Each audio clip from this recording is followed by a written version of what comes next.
What's going on, guys? Today we're going to discuss the pros and the cons of joining the Marine Corps. All right, I encourage you guys to watch this video in its entirety, take some notes, and really just understand what you're getting yourselves into. All right, because 4 years is a big commitment, and that's a long time to be stuck in a job that you dislike. All right, so today we're going to discuss the cons first, and then we're going to discuss the pros in the back half of this video. All right, stay tuned till the end. I'm going to give you guys a link to our Discord community where you guys can get to know each other, ask your questions, and talk to me directly. All right, so what are the cons of joining the Marine Corps? I have 5 for you today. All right, number 1 is going to be money, right? Your pay, how much you make every month. Now, I can assure you it's not a lot. And if you guys want proof, go to Google right now and Google 2022 military pay scale. You can see the breakdown of how much you'll make at every rank. And obviously, the longer you've been in, the higher the rank, you're going to make more money. But as a junior Marine, you don't make shit. Number 2, time away from home. All right, you guys are going to be gone for a lot of the time in your military careers. All right, deployments, training ops, different things like that. You're going to be gone quite a bit. All right, so if you guys are joining and going active duty, you need to understand that you're not going to be going back home very often. Number 3, it's hard on relationships. All right, why do you think the divorce rate is so high in the military? Right, it's because families get broken up because they are gone and separated from each other very frequently. All right, a lot of the times it can work, but a lot of the times people just can't hack it. I knew many people who got divorced and their families were torn apart because of the military, right? The Marine Corps comes first, and that's a hard pill for some people to swallow. Number 4, not a lot of time to yourself. All right, so if you guys have goals or hobbies, or you want to go to college using the tuition assistance that's available to you in the Marine Corps, while you're in, you got to understand that that shit comes second. Like I said, the Marine Corps comes first. All right, so you need to find time outside of work to do the things that you want to do. Number 5 is going to be physical and mental wear and tear on your bodies. Obviously, you're going to be doing a lot of rigorous activity, a lot of physical training, and different things like that in the military, and your bodies are going to get banged up, and they're going to pay the price for it. All right, you're going to get out with bad knees, bad ankles, bad back issues, things like that. But also you run the risk of mental health issues. Mental health is a huge deal, and it's a big problem amongst veterans. You need to understand what you're getting yourselves into. I'm not trying to scare you guys, but rather just give you guys the raw truth about what you guys can expect when you join the Marine Corps or the military. All right, so let's dive into some of the happier shit. What are some of the pros of joining the Marine Corps?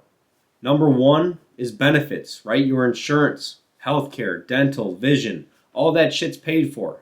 All right, this is a big deal for people who might be married and have families, right? Because in the civilian side, all this stuff's very expensive.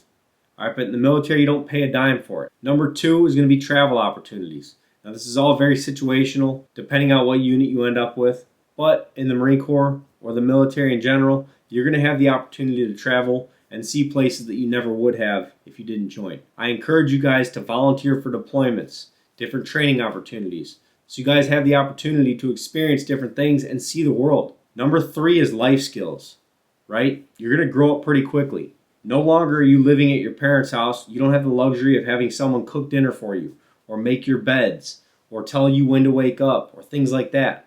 You're a grown adult and you're expected to act like it. Number 4, networking opportunities. All right, in the military, you're going to meet people from all walks of life. Some people were dirt poor, living in extreme poverty when they joined, or some people were extremely rich. Whatever the case may be, you're going to meet people from everywhere. Some people's families own businesses, or when you get out, some of the people you serve with might open their own businesses, start their own companies. All right, so you have opportunities to maybe get a job with them when you get out. All right, you never know who you're going to meet or what opportunities are going to arise later on in life. Number 5 is going to be housing, food, things you don't have to pay for or that you have to pay very little for. There's 2 sides to this, right? If you're single, when you join the Marine Corps, you're going to live in the barracks. All right, you don't have to pay rent, utilities, anything like that. All right, it's all paid for. You get to live in the barracks for free. Now, when it comes to food, you have access to the chow hall. They are going to take a little bit of money out of your check each month, but it's not that much, and you have 3 square meals a day. You also have access to the commissary or the PX, the grocery store and the convenience stores and stuff like that on base. And the beautiful part about that is it's all tax-free. All right, so we'll get more into that in a second. But if you're married, right, you get a thing called a housing allowance. You don't have to live in the barracks with your wife or your kids, you get a housing allowance, and it's going to vary depending on where you live or where you're stationed. Now in my case, I was living in California, stationed at Camp Pendleton. I was married, and I was getting about $1,800 a month for housing on top of my base pay. Now I opted to live off base for a little bit, and I think I was paying about $1,200 a month for rent. All right, so I pocketed $600. All right, so that increased my pay a little bit. Now when I got back from my deployment, I decided to live in base housing. Now the good thing about base housing is it's on base, but the problem is they take all of your housing allowance. So they took all $1,800. So I was no longer pocketing an extra $600. All right, so there's different pros and cons to that. All right, but like I said before, you have access to the commissary or the PX. And as I said, these are all tax-free. So if you're going grocery shopping at the commissary, you can expect to pay much less than you would if you were shopping at Walmart off base. All right, so in the military, you don't have that many bills, and you can live comfortably off your military salaries if you guys are living within your means. Number 6 are opportunities when you get out. All right, there's many opportunities when you go out, and we're going to kind of go over them real quickly. But one is the GI Bill. All right, a lot of people join the military for that free college when they get out. All right, the good thing about using the GI Bill is if you're going to school full time, not only is it paid for, but you also get that housing allowance when you get out. All right, so in my case, I got out in 2014. I decided to go to college full time, and I didn't have a job.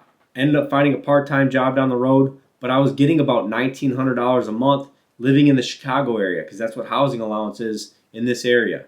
All right, so I found an apartment. It was $900 a month. I pocketed $1,000 a month. All right, so that helped me offset the money I needed to make at a job. All right, so you guys got to keep that in mind. That's a huge benefit available to you, and you're not going to have student loan debt. The next benefit is the VA home loan. Buying a house is expensive, but if you have the VA home loan, you don't pay anything out of pocket. All right, there is no down payment requirements of you because you're using the VA home loan. So it's 0% down, and you have low interest rates, so your payments are going to be cheaper. All right, this is a huge benefit, and it afforded me the opportunity to buy a house 3 years after I got out of the Marine Corps. Next are VA benefits, right? Access to the VA. Now, as I said earlier, you're going to have physical and mental wear and tear on your bodies. All right, if they happen in service, I encourage you to go to the doctor while you guys are in, because when you get out, you have access to the VA disability compensation. All right, I'm not telling you to be a VA rat and scam the government, but if you hurt your back when you're in and it's causing you issues down the road, you can get compensated for that. It's tax-free money that you get for the rest of your life. And lastly, veterans preference on your resume. All right, a lot of companies want to hire vets. All right, they know that you have many skills that you can bring to the table, but also they know you're reliable. So whatever jobs you're looking for on the outside, having that military service on your resume is a huge perk. Like I said, there are many pros to joining the Marine Corps, but there are many cons to it as well. It's important that you guys really understand what those are before making that decision to join. All right, guys, so I hope that video helped you out. If it did, drop a like, hit the subscribe button, and as promised, here's the link to our Discord community where you guys can get to know each other, ask your questions, and talk to me directly. Also, visit forthecorps.com if you haven't already. I have plenty of free resources available to you guys, and I'll be seeing you guys real soon. All right, this is Tony with For the Corps. Semper Fi.